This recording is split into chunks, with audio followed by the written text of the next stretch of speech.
tonight.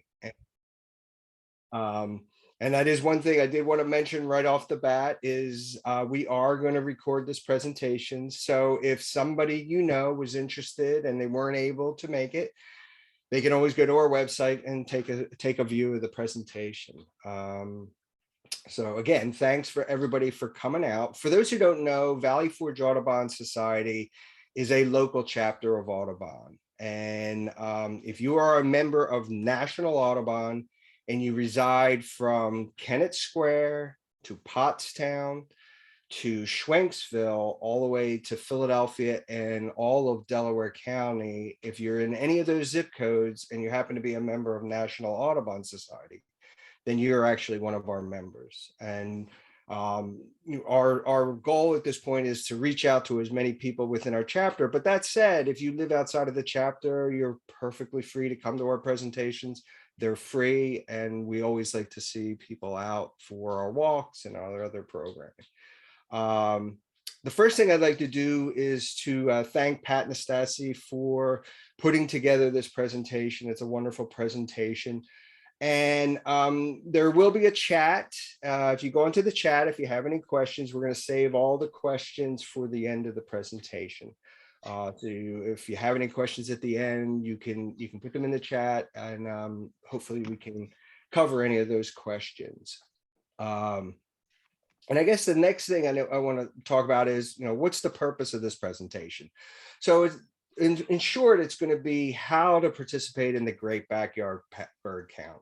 A little bit of history. The Great Backyard Bird Count was started in 1998, and it was a combination of the Cornell Lab of Ornithology and National Audubon Society. And it is the first online program to collect data about birds. And what it is it's a program that was instituted to try to see a real life picture about what is going on in our avian communities. And we're right at the start end of the migration. So certain bird species are actually starting to shift back to their breeding areas. And it's a perfect time period to get out there and to count some birds. And the reason that Cornell and Audubon got together to do this presentation, and in short, it's an eBird database, which is a database where you enter your observations, and from that, they're able to take those numbers, crunch them, and determine what's going on out there. And it's one of the first citizen science projects.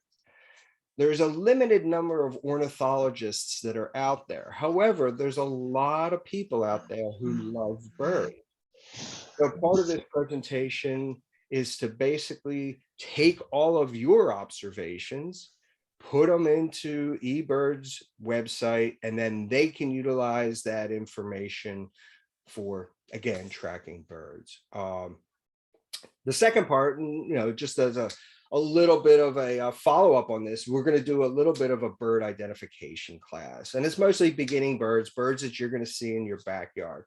Because if you're here on this presentation, most likely this is your first time of interest in the Great Backyard Bird Count.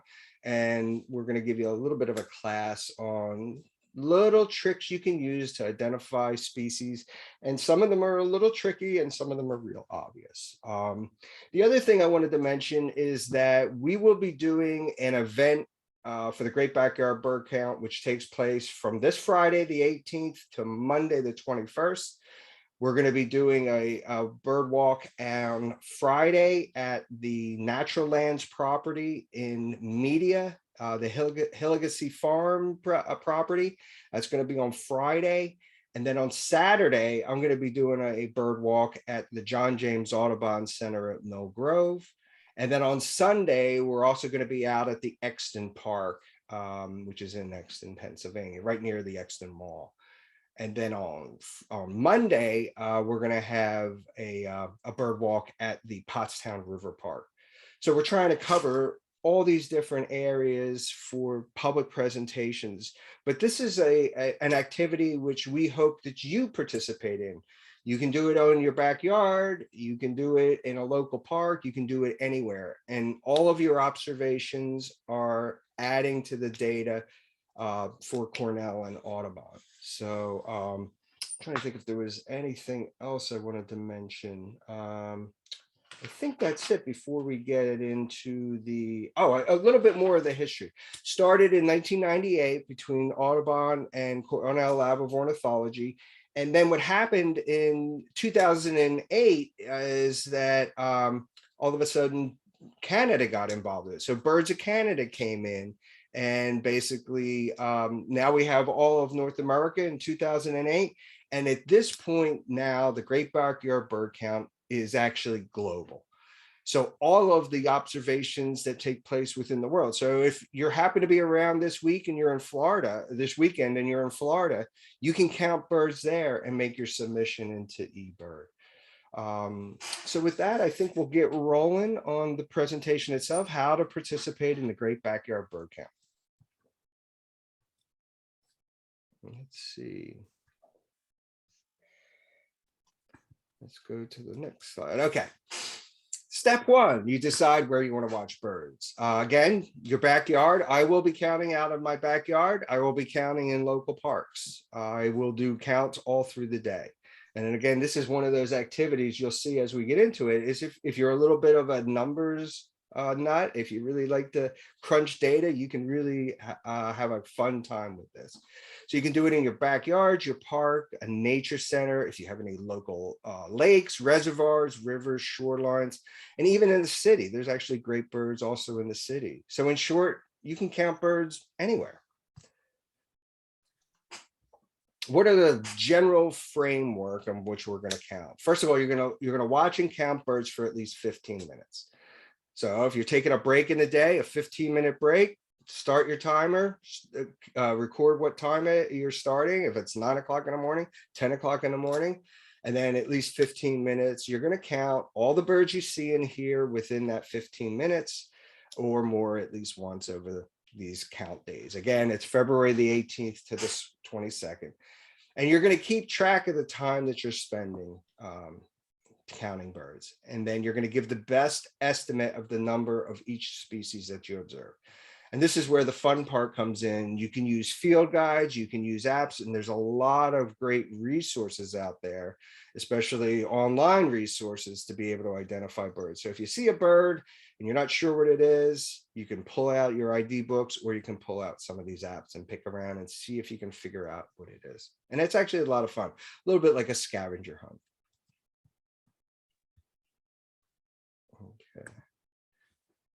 Okay, how are you going to report your birds?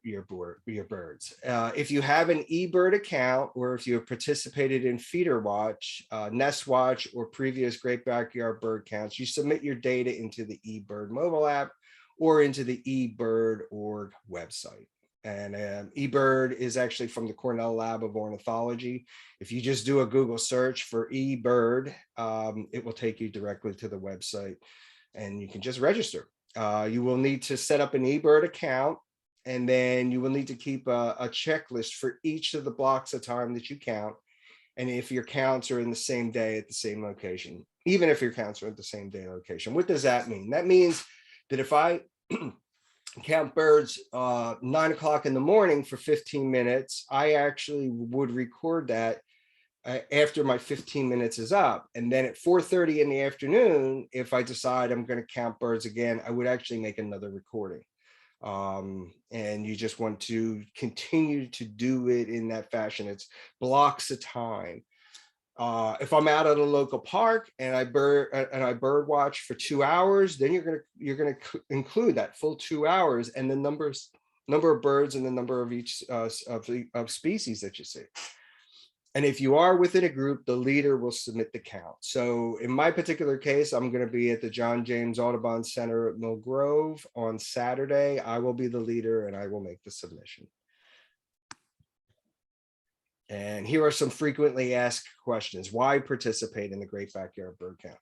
Well, the Great Backyard Bird Count helps us see migration patterns and the different changes in the year, but it also tells us the long-term trends of bird populations. And it is kind of neat when you go into the eBird, the Great Backyard Bird Count. And this data, when you're entering it, it automatically goes in and they're actually crunching the numbers in real time.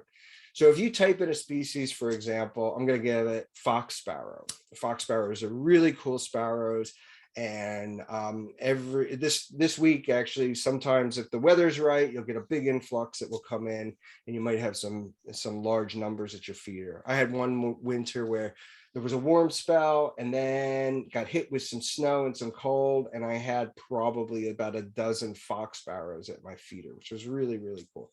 But if you went into the Great Backyard Bird Counter, you put in a species such as fox sparrow, it will create a map, and it will show you the trajectory of where they're being observed. So for example, if they were down in Florida on Friday, and they move all the way up to our area by Monday, you'll actually see that trend take place. So it's really kind of cool to see that.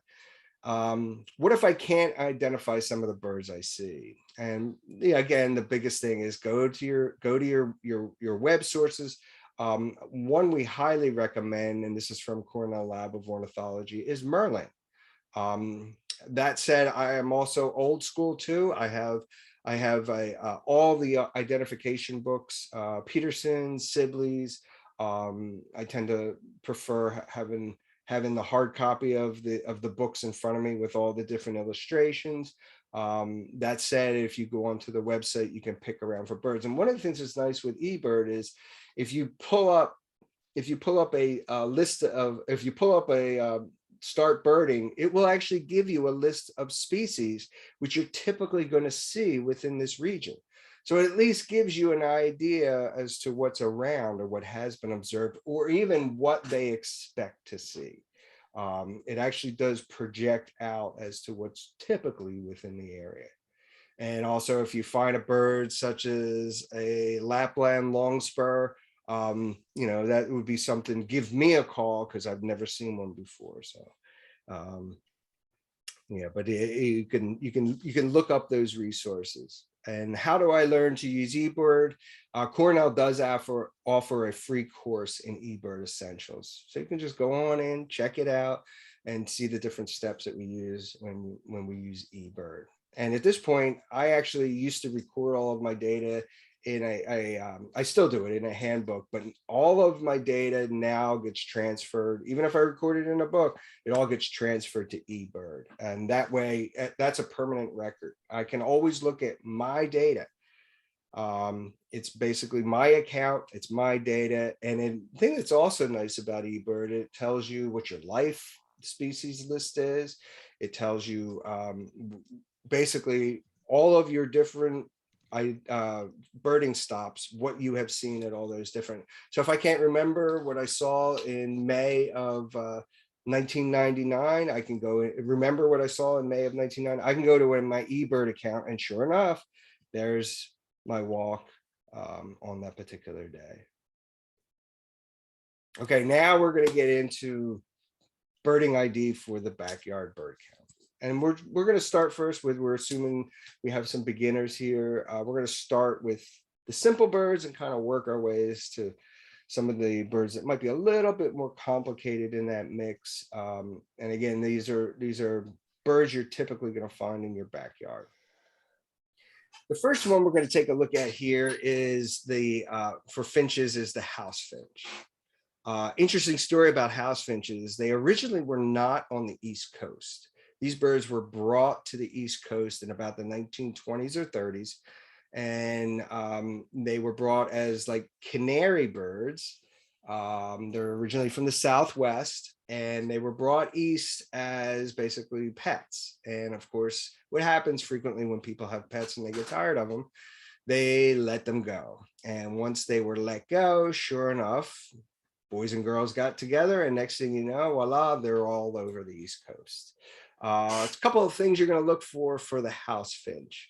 First is the male is going to have red here by the head, and also red down here on the breast, and then brown streaks here on the flanks. Generally, the back has like a brownish gray color tone. You'll notice the shape of the bill, it's kind of conical. And if you'll notice that the top bill is a little bit bigger than the bottom bill. And the female is basically overall brown with belly streaks. Fairly dull bird. You'll notice at the head portion here, it's streaked in much the same way as the top of the head, as well as the throat. The breast is finely streaked, and yeah, the bill becomes a real key, and also the pattern on the female. Turns out we're going to draw a comparison to the next species, but the female on a house finch is basically a consistent streaking of brown feathering over the top of the head. Now we're going to compare that to a more traditional East Coast finch, which is the purple finch. Purple finches are gorgeous, absolutely gorgeous. Males frequently described as dipped in raspberry. And you'll notice that, first of all, the shape of the bill. Notice how the bottom portion of the bill is really pretty significant. Top portion's a little bit less. And then you'll notice this pattern in the cheek here. This little browner streak here in the cheek, and then also the purple washed into here. The flank, typically the raspberry streaks actually come down into the flank here. And the house finch, the male house finch, typically does not have that. And it turns out that the female purple finch is actually easier to identify than the male in certain instances. And the reason for that is she has this white band above her eye. It's called a supercilium. And what that does is it gives you that cheek pattern. It offsets, that brown cheek is offset by two bands of white. So it becomes really obvious. So if a female house finch lands on your feeder and next to it is a female purple finch, you'll know the difference right off the bat, simply because of that pattern on the face. And you'll notice that the male has the similar pattern as the female purple finch, but it's dipped in raspberry. Next, we're going to go to the American goldfinch. And the American goldfinch, of course, if this bird lands on your feeder, you can look this up in no time. It's like this yellow off of black. Well, the tricky part is that this is the male, this is the female. The males will not transition or molt into their breeding plumage until probably start in late March, early April. And in late March, early April, what you'll start to see is the males, and this is the male in the wintertime. This is what we're going to see now, these brown colors, tan colors on the body. This is the mantle, as well as the flank and the belly. Has this nice little black in the wings that are offset with these wing bars. And gradually in the late March, early April, you're going to start to see the males will start to show these bright yellow feathers. And then every week as we go into the season, you'll see more and more of those yellow feathers in, until finally in the springtime, you'll see the male in full regalia. And you'll notice the color of the bill, both the female and the male in the breeding plumage are going to have like a certain pinkish orangey color to the bill. These guys are the ones that come to your thistle feeders, and they can come in some pretty decent numbers. We threw this one in here, and this species does come down on occasion. This is a northern species known as a pine siskin, which generally resides up in the spruce boreal sections of North America. But on occasion, it's like every 4 years or so, big numbers of them come down because there's a failure in the cone crops up there in the north. And when they'll come down to your feeder. This past year, I have not seen, it has not been a season for what we call eruptive species, and this is one of our eruptive species. And again, these are species when the cone crops are bad, they got to come down because there's no food. And this past year was not a banner year, but you know, sometimes what happens is they might continue down further south, and then on the way back, we catch them on the Great Backyard Bird Count. But the trick you'll notice with these little fellows kind of look like those goldfinches from the previous slide. However, you'll notice that it has all these streaks rather than these straight tan solid colors. Look at all these streaks. And you'll notice that there's a little bit of a yellow wash at the edge of the feathering and also at the edge of the tail. And they'll feed on your thistle feeders also. The other thing you'll notice is the bill. When we looked at that, at all the other finches, you'll notice that the bill is actually fairly thick. And in the case of a pine siskin, the pine siskin bill, it really comes down to a narrow point.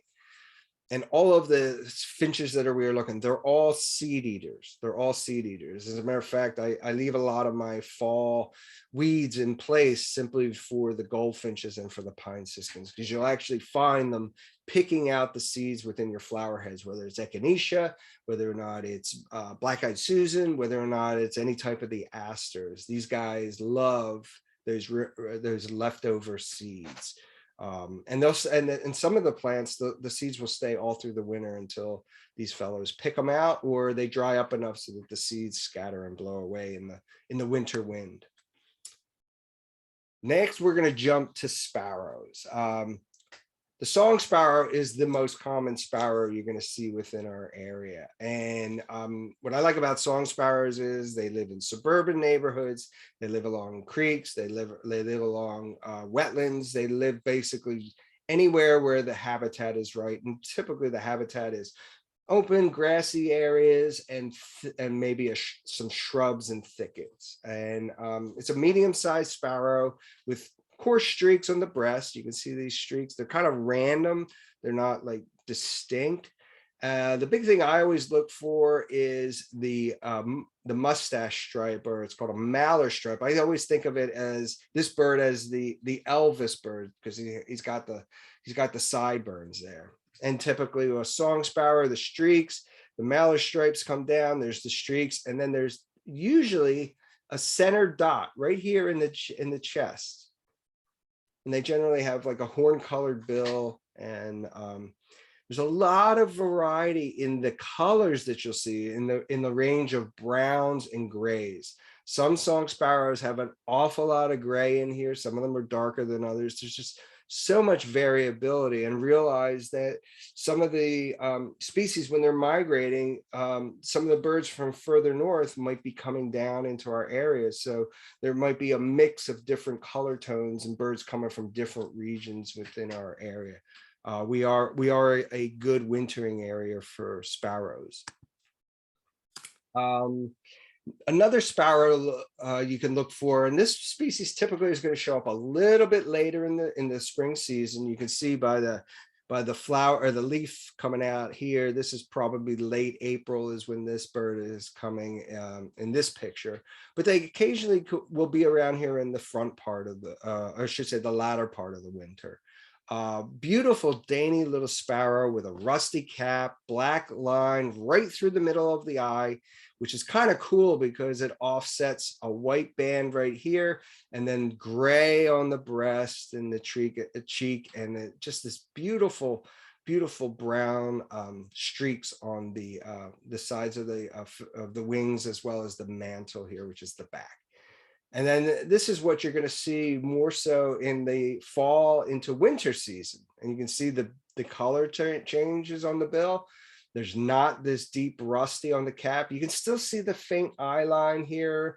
And then you can also see the gray collar right here on the edge of the mantle, or nape of the neck into the cheek here. Pretty little birds. Typically you're going to find them on the grassy areas in open space. They're really good in suburban neighborhoods. And as I said, there might be a couple of them around. This past winter, some of them stayed a little bit later than usual. This is definitely one, if you go out and do some bird watching, you're going to see this species. This is the white-throated sparrow.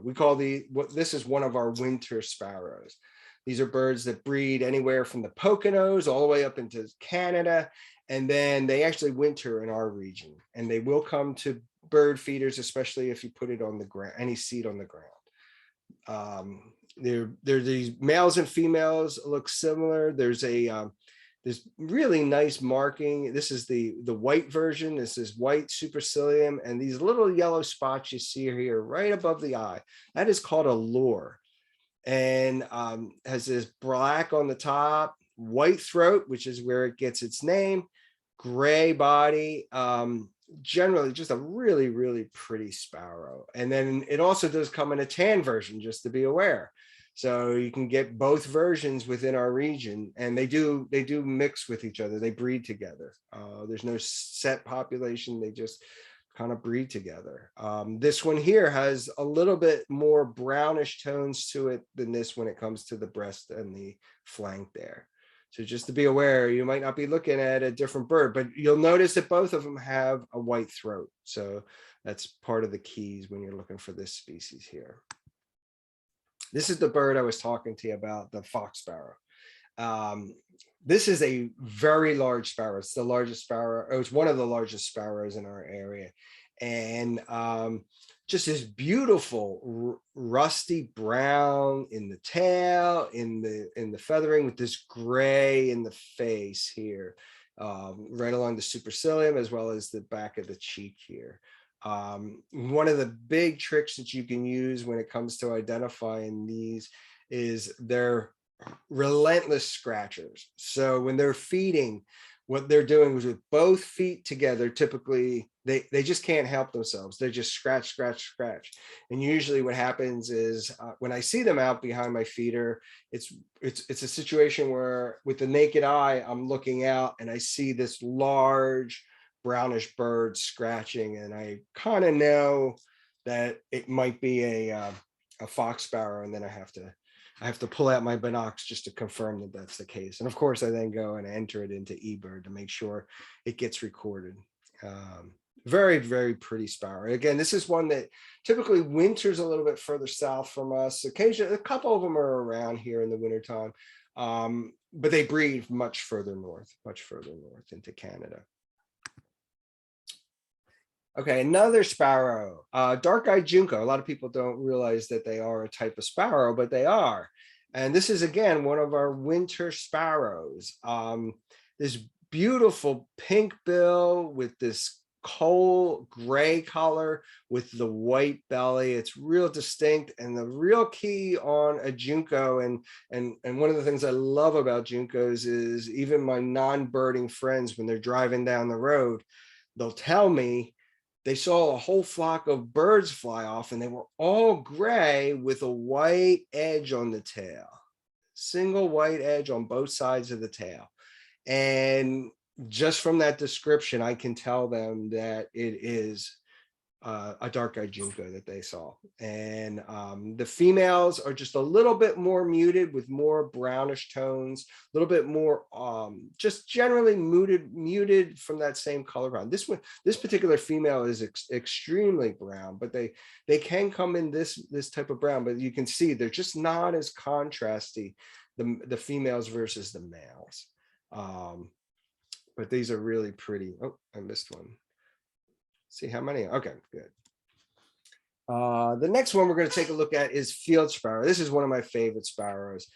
Pink bill, and it has this really cool eye ring, which really stands out. Get the black eye off of this gray in here, and then this really eye ring. It's a white band that offsets around the black eye, and you can see that on both of the pictures here. Little Dany sparrow, a little bit of a wing bar. That's another thing that birders are frequently looking at, is whether or not the bird has wing bars or not. And these guys typically are going to have a nice little obvious wing bar. Generally a really, really pretty bird. Rusty cap, and then you have the that ring around the eye. Typically, you're going to find these guys in open fields. These are not going to be, though I have had them in my backyard on occasion, but for the most part, these guys are going to be found in the thickets and edges of the field. And of course, the namesake, field sparrow. Okay, this species here, this is probably one, if you live in the cities, you know these fellows here. This is the house sparrow. This is a non-native sparrow. Males have this gray off of this rusty or this brownish tone. It's more like a chocolate brown, and then a black bib right here that goes all the way down into a portion of the breast. And the females look totally different. They have this supercilium line near the eye, a little bit overall brown and gray streaks. These are non-natives, and typically there is an issue with them, and that is they will go into your birdhouses and they will kill other birds within the box. So you do want to try to control them in the sense of don't allow them to breed, because they are very, very aggressive nesters. As a matter of fact, I had a house wren nest in my property this past year, and I actually saw the male house sparrow actually go in and basically kill all the baby house wrens. And they will, and they will also kill tree swallows as well as bluebirds too. So you do want to try to prevent them from nesting. Okay, next one here is we're going to get into some thrushes, and of course everybody knows this one. This is the American robin. The bird on the left is the male. The bird on the right is the female. A lot of people don't realize that you can tell the difference between the male and the female when it comes to the robin, especially in the spring and the summer season. The male has this almost coal colored gray, black on the wings, and then a black head. And people don't realize how pretty robins are, especially offset with this yellow bill. And it's really bright in the breeding season. And of course, it also has the white eye ring there spanned around the eye. And of course, this is the very time of the year the robins are shifting back. And when the snow is on the ground, if you ever have a clearing in the grass, you'll see frequently large flocks of robins perching on that grass. And they are typically here all winter long, and they're here all winter long as the fruit supply holds up. And then they transition in the springtime to being more on your lawn. Females, again, similar patterns, all the markings are the same, just everything is just a tad duller. I think it is kind of interesting as we get into the further breeding season, you'll eventually see how your robins kind of have a territory, and your territory tends to be people's suburban lawns, and it's an acre, half acre, and you'll see each robin has their own little acre, and the males and the females, and then they'll squabble with their neighbors. I guess they're not that different from people. Next we have is another thrush, which is the eastern bluebird. Absolutely gorgeous birds. These are this bluish color with the rust on the breast and a white belly. The male is on the left here and the female is on the right. Again, you'll notice that there's just a little bit of a muted color on the female. All the markings are the same. However, she's just a tad duller in all those exact markings. Incidentally, the color that you see from a bluebird is not a true color. The color is actually coming with the structure of the feather, which reflects light, which reflects blue light. So it's actually not a true color that you see with that blue. Yeah, again, these are similar to our robins. They're around all winter long. And again, they're feeding on fruit, and they're going to transition to insects as we get into the further season, as they start to get ready for breeding. This is the species that you can get to into a nest box. They love nest boxes as long as they're placed correctly. You don't want to attach the box to the tree unless that tree is in the wide open. Typically, it's best on a solo post with a predator guard. And this is actually one of the species that human beings have made a huge difference in basically bringing back. They were in significant decline. European starlings came in and they basically took all of the available woodpecker holes, and in short, there were no nesting cavities left for the bluebirds, because starlings are pretty aggressive nesters. And then human beings figured out how to place the boxes, and lo and behold, I didn't see my first bluebird until about 1985, and from that point forward they have just continued to increase thanks to people putting out bluebird boxes. The thing that's kind of cool is the position you see on a bluebird. You'll see the perch. Bluebirds like a perch and they're pounce feeders, which means they're gonna perch on a branch, they're gonna perch on a post, they're gonna perch on something, and they'll be looking down into the field, and then they're gonna drop down and grab an insect usually, and then fly back up to a perch. And that's their feeding strategy. Mostly eating insects, except for when they transition to the fruit, which is in the fall winter season. Not to say that they won't eat fruit in the wintertime or in the springtime, or excuse me, should say the summertime, but typically it's going to be more so in the fall. Next, we're going to talk about the northern cardinal. This is everybody's favorite. Incidentally, right around Valentine's Day is the time period when, believe it or not, spring is on the way, because the males start singing. It's usually about the first week in February, where all of a sudden you'll walk out and you're like, wait a second, what is that bird singing? And it's a very good chance it could be a northern cardinal. They make this wonderful call, and they're getting ready for the breeding season.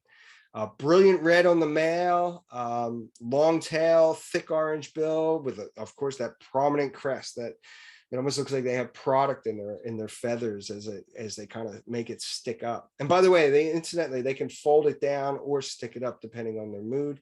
If you ever seen the males will actually feed the females during the breeding season, and you'll see the females will kind of beg for food, and she'll put her little crest down as she waits to be fed.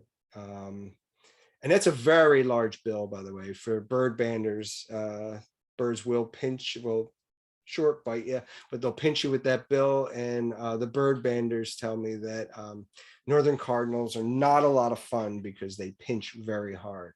And of course, that's because they're cracking seeds, especially through the winter season. Female, we'll notice she has the same shape as the male, but notice that the red is only in the tail, in the feathers of the wing, and also the bill. I always use that. My wife always loves the female cardinals because it looks like she has lipstick on. And to a certain extent, I think she is, because of that, it makes her almost more attractive in some ways than the male. That said, when there's snow on the ground, there's nothing prettier than a male cardinal, as there's something that softens up on the red in the middle of the snow with a winter cardinal.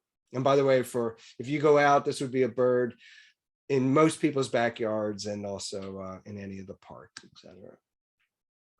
Okay, next we're going to talk about chickadees and titmice. And we actually draw a comparison here between two species of chickadees. And I'll let you know that the species on the left, which is the Carolina chickadee, this is most of the chickadees that we see within our geography. This is a little bit more of a southern species, the Carolina chickadee. Call is very similar to the male. They are tiny. They got this black cap. They got a black throat, kind of like a grayish duskiness on the side, grayish on the back and in the mantle. The bird on the right is the black-cap chickadee. And the black-cap chickadee typically is a little further north of us, and north of Hawk Mountain at this point. The species range of the Carolina seems to be shifting north, possibly because of changes in climate, et cetera. It's moving north, and they do hybridize between those two zones. But there's a little trick that I use when I'm trying to figure out, and I should mention that if you put feeders out, certain years, the black caps will come down. Again, if there's a poor food crop up north, then they shift further south. In the case of the black cap chickadee, every marking that a black cap chickadee has is much more distinct and contrasty compared to the Carolina. And I always look for two things when I'm trying to compare them. The first is, there's this white edge here, and some people call it the white hockey stick on the edge of the wings here. And there's also a whiteness on the outer edge of the tail feather here, which is not as distinct on the Carolina. But the real trick I use is right here at the cheek. Look at this defining line right here between, this is called the nape, the crown, and then here starts what's called the mantle, which is the back of the bird.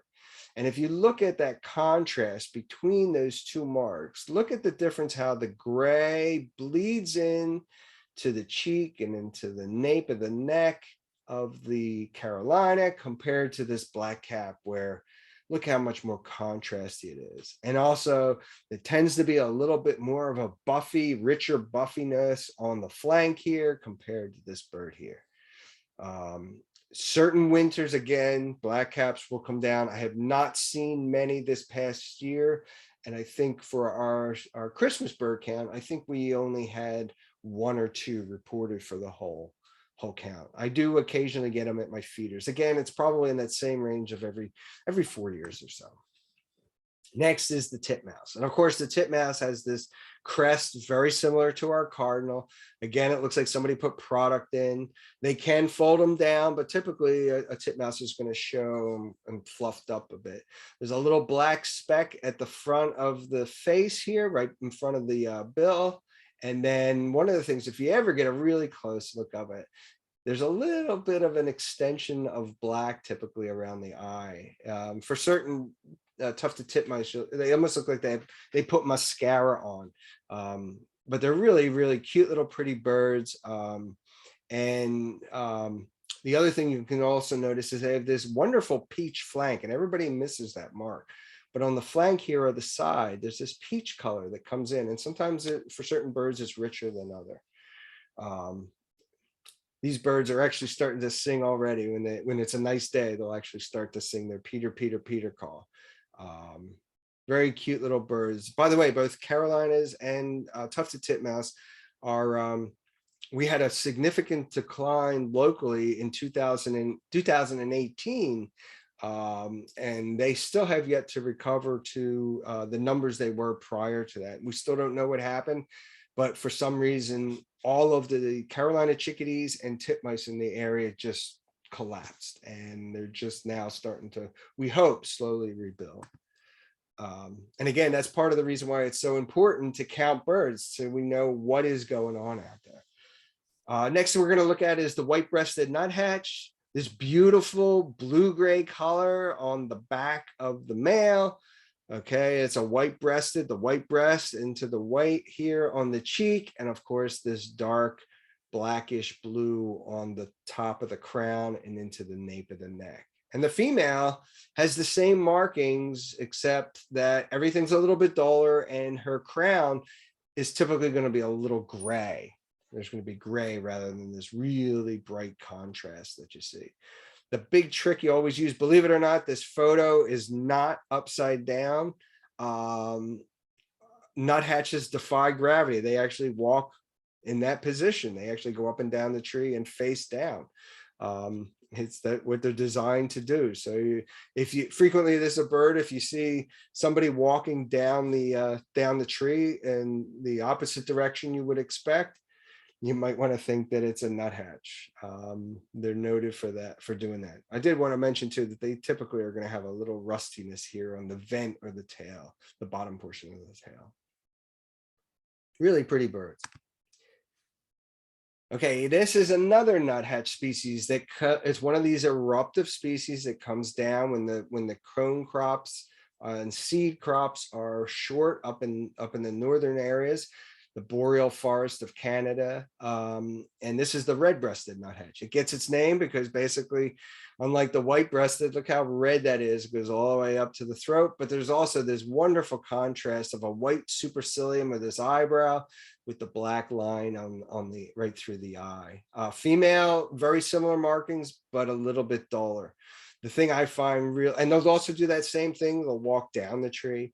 The thing I find really cool about red-breasted nuthatches is because they're frequently breeding in zones where there's not that many people. They're very tame. Sometimes you can get very close to you and they won't even like fly away. I actually was trying to take a picture of one with a spotting scope and a camera attached, and it was at my feeder, and just as I went to take the picture, it disappeared.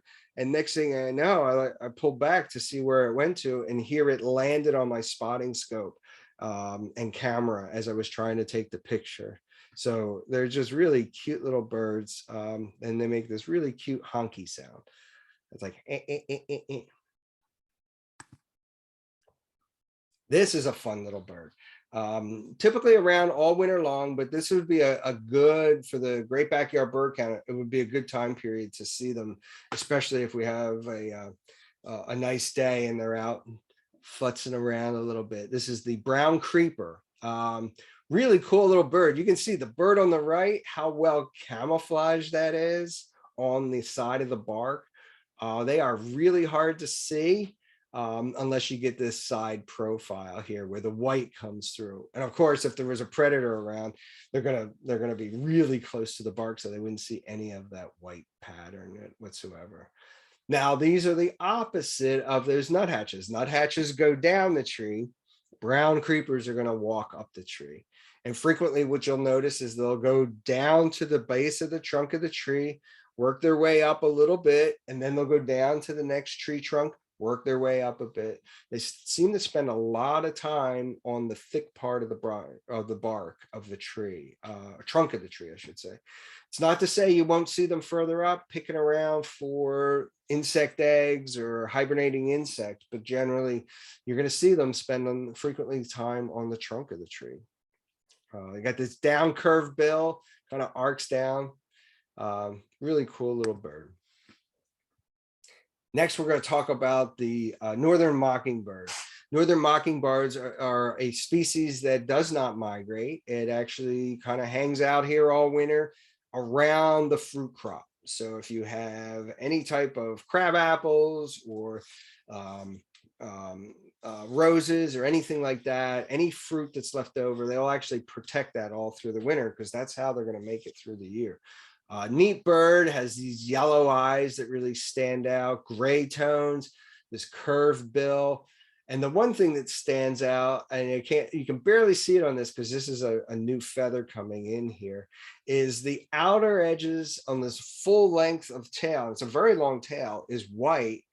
And then also, if it would open up these wings, there's also a patch of white on the wings. And frequently in the summer season, what you'll actually see them do is they'll be out on the grass or the lawn, and they'll actually arch their wings up and kind of create a shadow, and also the movement to scare out an insect or a bug and grab it and eat it. Very long tail, gets its name because it does imitate other bird songs, and they are perfect at doing the imitations. The only trick you can use is that mockingbirds typically are going to do a mimic pattern in 3. So they'll make three calls like a Phoebe, and then they'll do 3 calls like a titmouse, and they'll shift it up, but it's generally in patterns of 3. Really cool bird. This species, there's a few of them around in the wintertime. They're not real common, but a couple of them most of them are going to be down in Central America, Mexico, Central America right now. But a few of them will hang around as long as the fruit crop is good. And this is another one of our mock thrushes, and it does do it's a mimic, and meaning it does other sounds. It has a black cap, totally gray body, and then the thing that people miss frequently is there's a cinnamon colored vent, or the undertail. Most of the catbirds are going to show up in our region the 3rd week in April, but every once in a while, if you get a warm front, they'll come moving through a little bit sooner. It's always a lot of fun because in that 1st week or 3rd week in April, you wake up one day and you don't hear anything, and then the next day your yard is just covered with catbirds. That's how frequent, how thick they are when they come in the breeding season. Okay, one of our favorites in the wintertime is the Carolina wrens. This is the cheeseburger bird. It makes a sound that says, it sounds like it's saying cheeseburger, cheeseburger, cheeseburger. Carolina wrens are this wonderful chestnut brown with these bars across the edges of the wings, as well as into the mantle and the tail. But the big clue is the white supercilium, or this eyebrow above the eye. It's a fairly long bill, especially in proportion to the body. They are here all winter long. They don't migrate. They will come to your feeder, and they're just really, really fun little birds.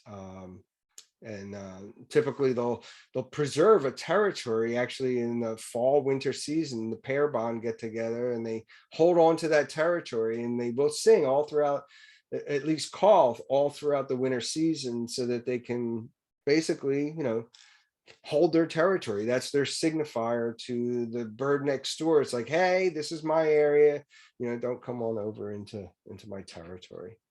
But cute little birds. Next we're going to do is the woodpeckers. And I love this picture here in the middle, because this is the size comparison, and also the bill comparison for the downy woodpecker on the left and the hairy woodpecker on the right.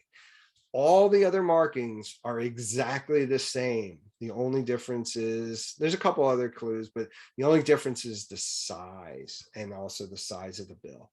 And the best way, the males have the red at the nape of the back of the head for both of them. But look at the size difference between the downy woodpecker and the hairy woodpecker when it comes to the bill.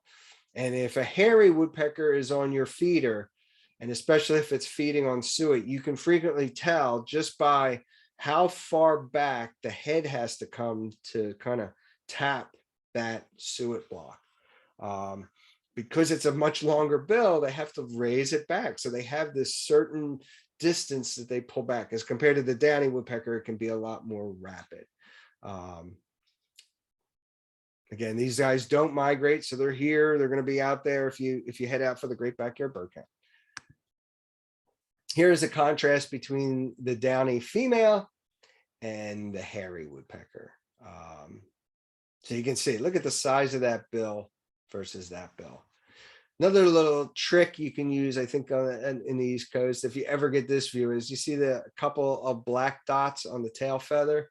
Well, the hairy most frequently is clear of that on that tail feather. Okay. The next woodpecker we're going to talk about is the northern flicker. These are large woodpeckers, and I love northern flickers because they break all the rules. You got stripes on the back, you got polka dots on the front, you got this, in the case of the male, this mustache, this black mustache here, this red V or Y shape at the nape of the neck, and this gray. These are just one of the prettiest birds. And you see this little bit of yellow here at the base of the tail. Well, the whole underlining of the wings is actually that yellow on the East Coast. On the West Coast, northern flickers are red. On the East Coast, they're going to be yellow on the underside there. So it just is just a bundle of color there. And the female, again, doesn't have the mustache. Same black bib, same other overall pattern, but doesn't have the mustache. These species are interesting, is you'll see that bill is kind of long and thin. And it has a little bit of an arc down, and they do pick around on trees, but they also feed on ants. So this is actually a species of woodpecker you're actually going to find frequently on the ground, because it actually is able to find the nests of the ants and stick its bill down there and its tongue and grab up the ants. They are one of my favorite birds. The next woodpecker is the red-bellied woodpecker. Male is on the right, female is on the left. They do have a red belly. Remember that everybody says, why don't they call those the red-headed woodpeckers? Well, the reason is that there is a red-headed woodpecker that has a full red head. Remember that these birds, when people were identifying them, they were dead in their hand. And what's the difference between this species and this species? Well, this is the only one that has a red belly that you can actually see here. But you'll notice that the top of the head all the way down to the nape of the neck on the male is solid red. And then another nickname for these birds at one time was zebraback, because it has these black and white zebra stripes on this pattern on the mantle. The female, you'll notice, has this a break in the red on the top of the crown. So that's how you can tell the difference between the male and the female on that.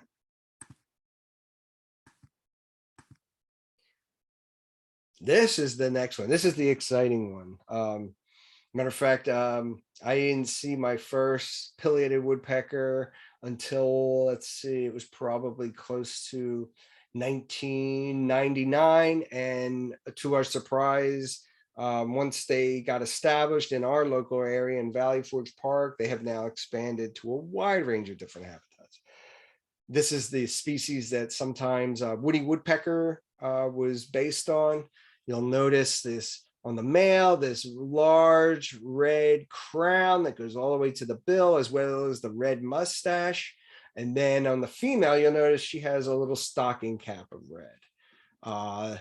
These guys can really work wood, mostly eating carpenter ants and any insects deep within the wood. They can actually just, take out huge chunks just by pounding with their beak. The thing that's really cool is when they fly off, look at this wing pattern. The underwing has this white, which offsets all the rest of the body, and the secondary feathers and the primary feathers, which is all black. So it's just this contrast that just really sticks out.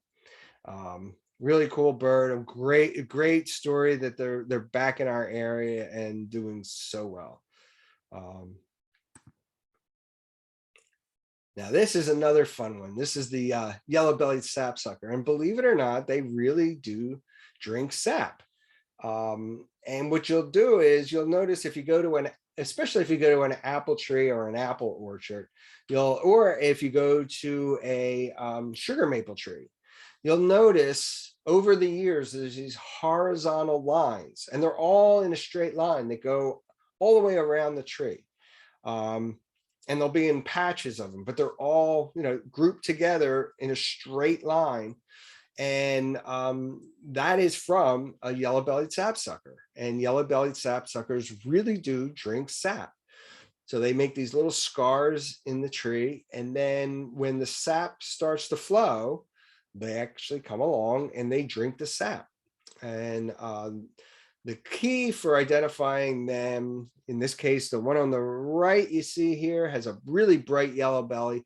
Some of them do not have that bright yellow belly, and the juveniles look really different. This is an adult male on the left and an adult female on the right.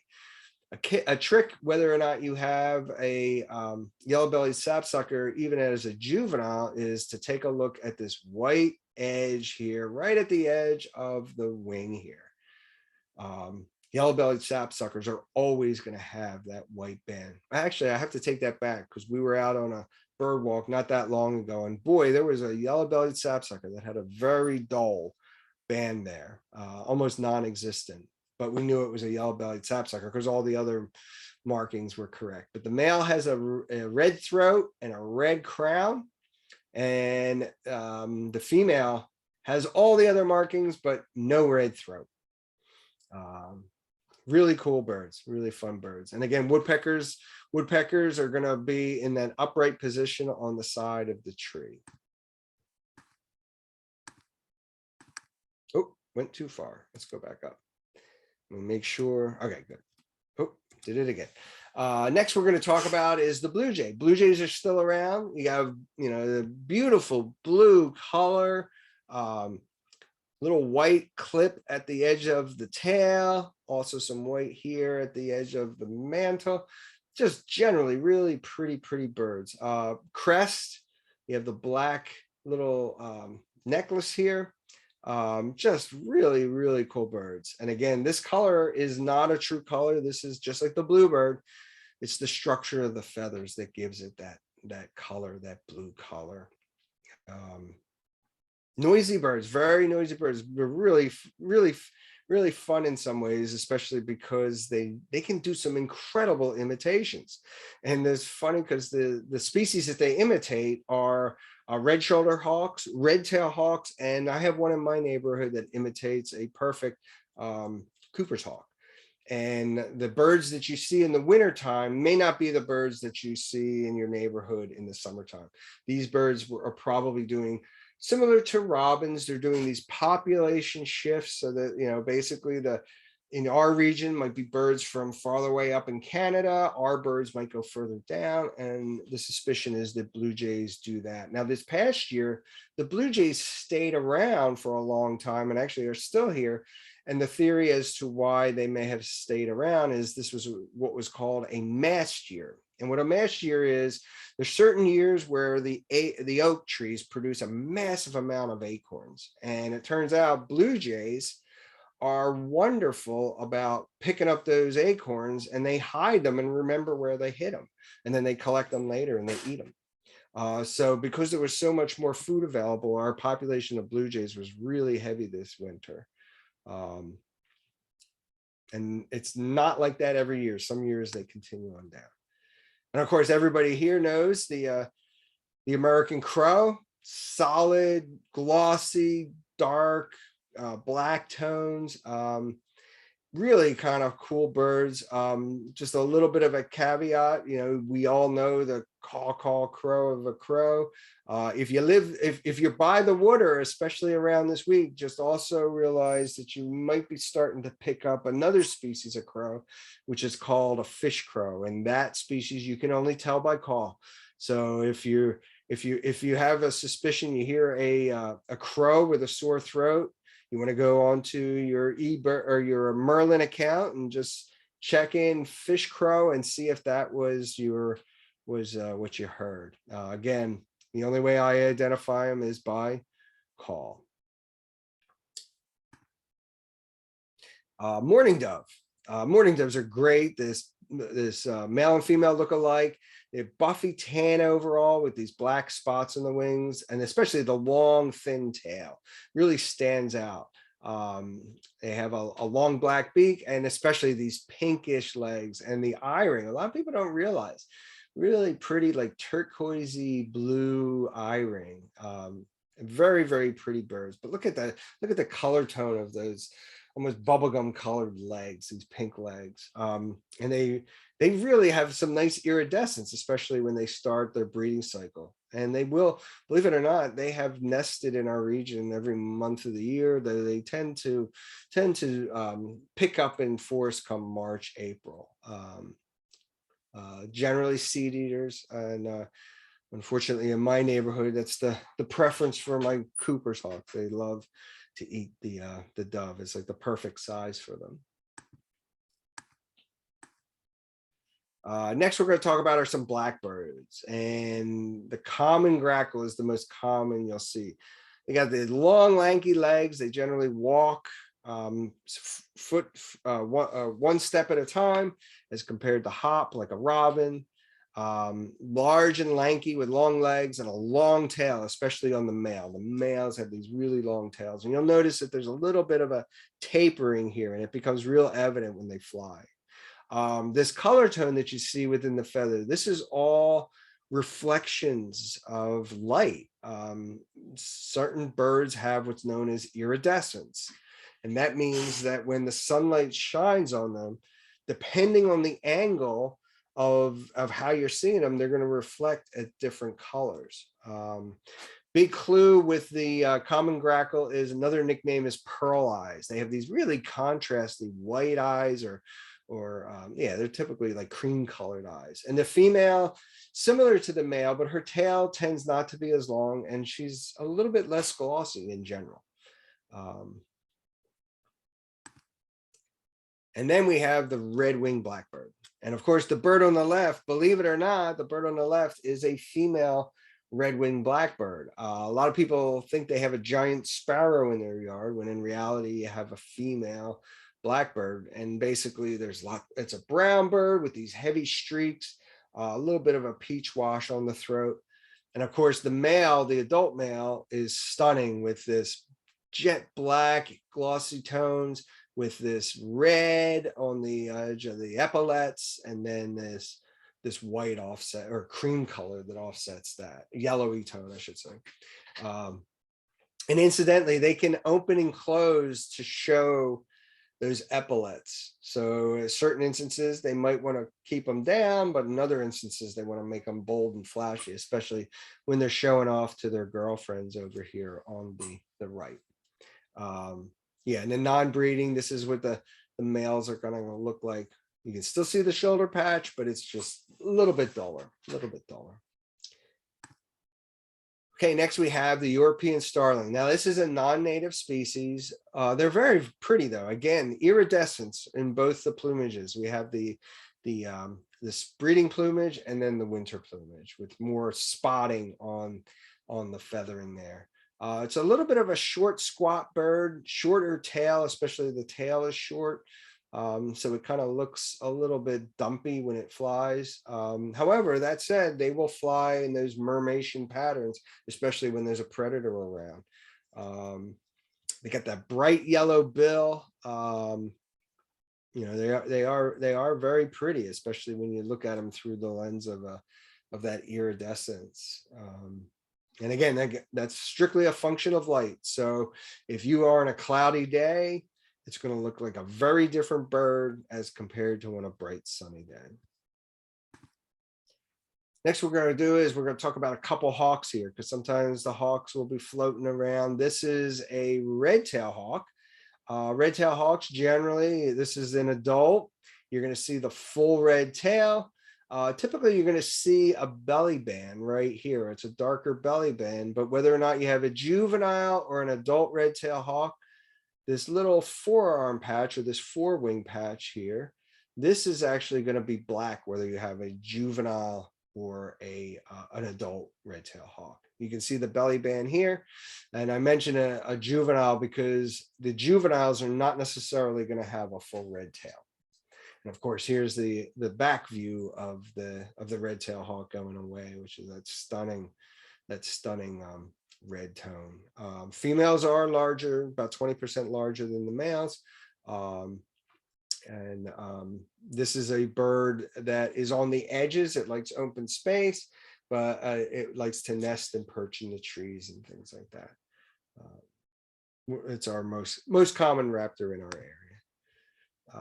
This is the one that will come to your feeders now. As a matter of fact, I didn't see my first Cooper's hawk until 1985, and they have slowly returned.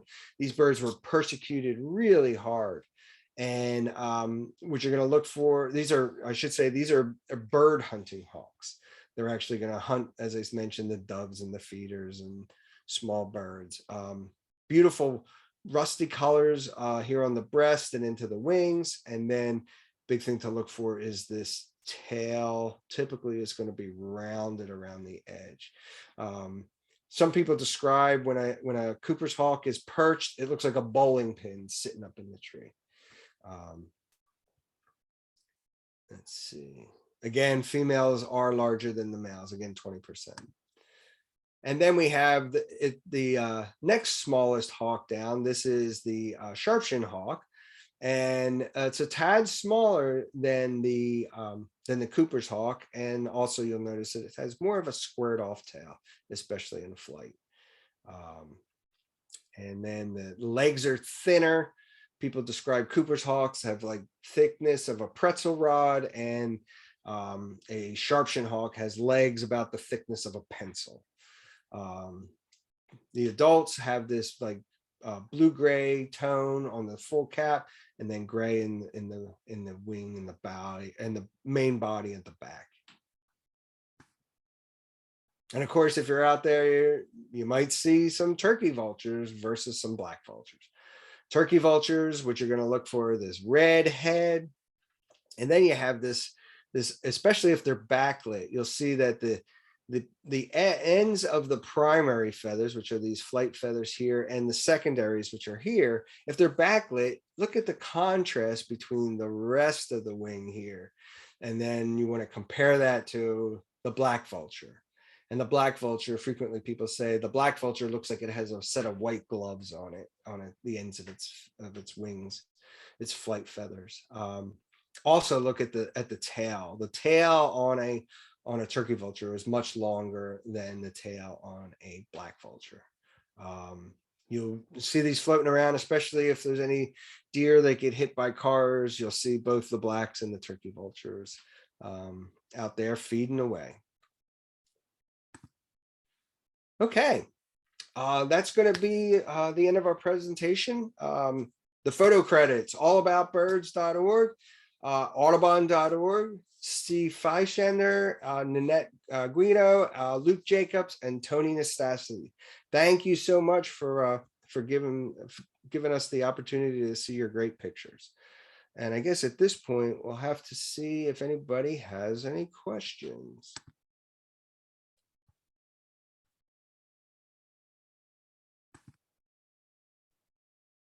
Let me check the chat. Oh. Okay. Anybody have any questions? Yes. For the person who asked, we'll be sharing the slides. The presentation has been recorded, so you can look it over again. Yeah, so feel free to do that. Okay. Somebody had a question here. Should we record if we hear a bird but don't see it? If you are comfortable with the identification of the song, then yes, go ahead and record that song. So for example, if I'm walking down in a park and I hear cheeseburger, cheeseburger, cheeseburger, or tea kettle, tea kettle, tea kettle, I know that that's going to be a Carolina wren. So yeah, I can definitely record that. I can definitely record that. For those who want to see a pileated, actually they're very common in this area. If you have any large dead wood stands, John James Audubon Center at Mill Grove has quite a few hanging around. So I'm trying to think, when we do a bird walk there, it's more than 50% of our walks we do get a pileated woodpecker. So let's see, somebody said, are there any invasive species we should be on the lookout for that were not mentioned? Not that I'm aware of at this point, no. The two that we mentioned, house sparrow and European starling, are the two invasive species. I guess to a certain extent, the the house finch was not originally from this area, and it's now well established, but it seems like it's settled into a niche that really I don't know, it feels like it's a natural part of the landscape at this point. Let's see. Oh, local owls. Yeah, we didn't talk about it. We actually did do a presentation on owls, and it actually might be available online, and we possibly will be doing one in the future. Typically in our area, there's two owls that are fairly common. Great horned owl, who is the big hoot hoot owl, does hoo hoo hoo hoo. And then there's the screech owl, who does the whinny call, and then it does the it's a much smaller owls, but yeah, they're actually a lot more common in our region than most people are aware of, because they're on the night shift and they're occupying a time zone that we don't, or I should say a day zone that we don't necessarily. We're in bed. We're usually in bed. Let's see, for this viewing next week, will birds with different seasonal coloring look more spring or more winter? We're still going to be mostly into winter plumages. As I mentioned, the American goldfinch is going to transition in a few more weeks. Let's see, male red-winged blackbirds, some of them are already ready to go. They're in full breeding, and others are sort of in transition. So, but most of the ones you're going to see, like for example, the white-throated sparrows, they're going to get richer as we get closer into the spring season. So by the time it comes to like late April and May, that white-throated sparrow we saw that was just like stunning, they're going to look that good. They're going to look that good by that time period. But this time of year, they're still in their winter mix of plumage, so little duller in tones, but they might start a little bit of a few feathers coming in. Let's see, any other questions? Okay, let's see how far I went over. Let's see. Here's a good question. How do we distinguish between seeing the same bird more than once or actually seeing more than one of the same species for the count? It's a very good question. And typically, like if I'm doing a count in my backyard, what I will do is I will start a time clock, and at the end of the time clock, I will count as many of the species I saw at one time.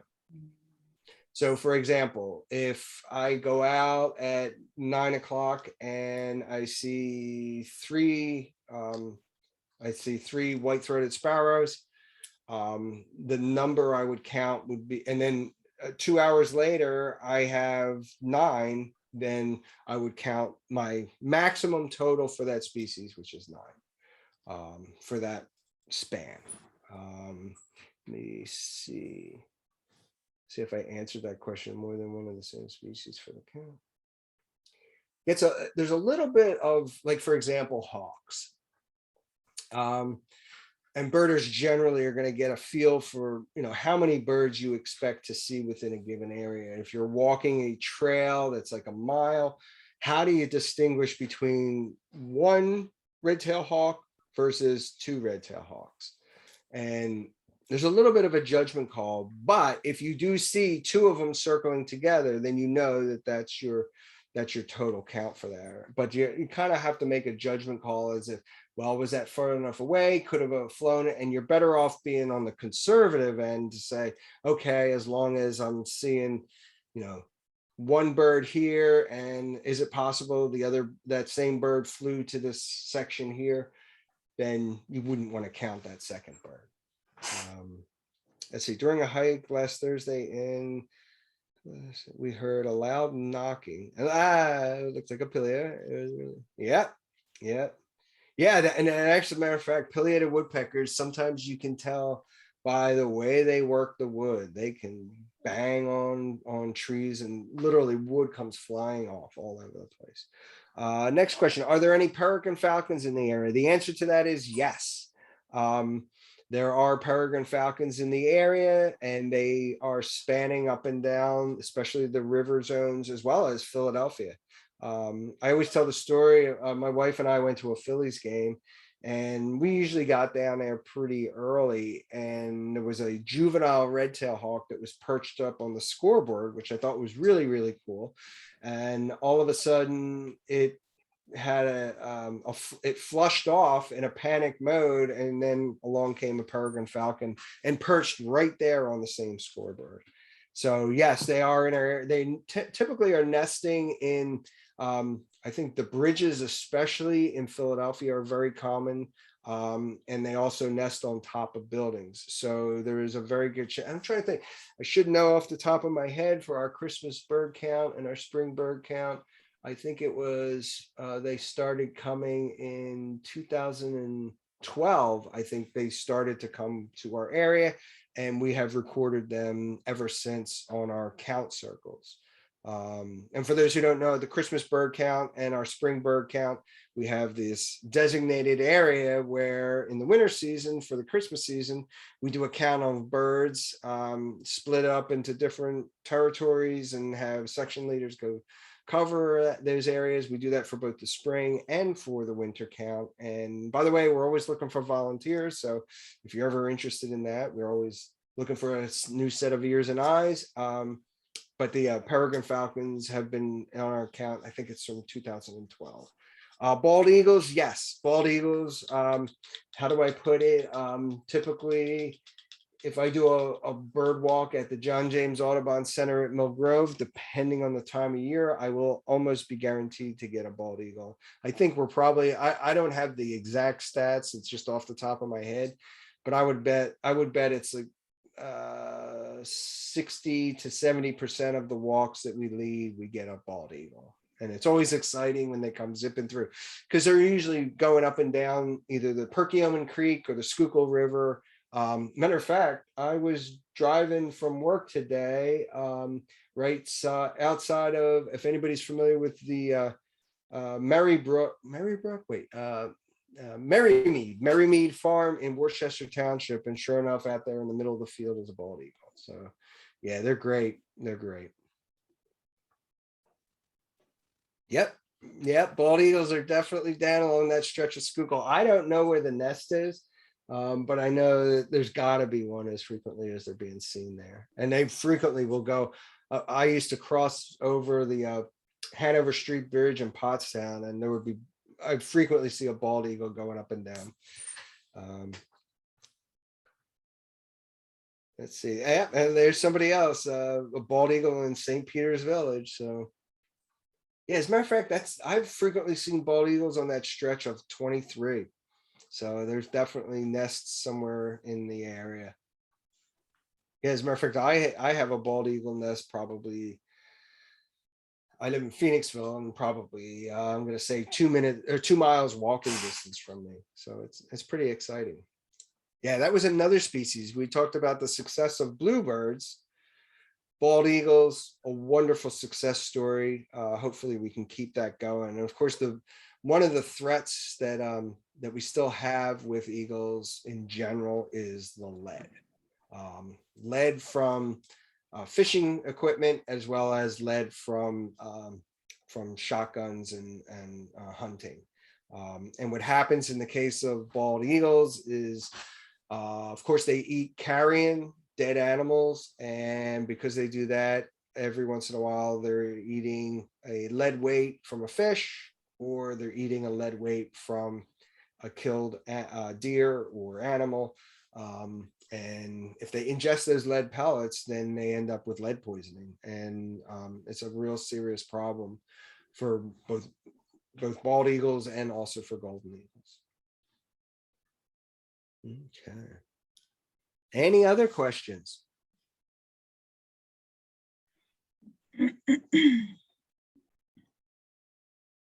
Well, if there's no other questions, I want to thank everybody for coming out tonight. Hopefully I'll see you out there on either Friday, Saturday, or what is it? Friday, Saturday, Sunday, or Monday. And I hope everybody has a great weekend and hope to see y'all. Again, thanks for coming out.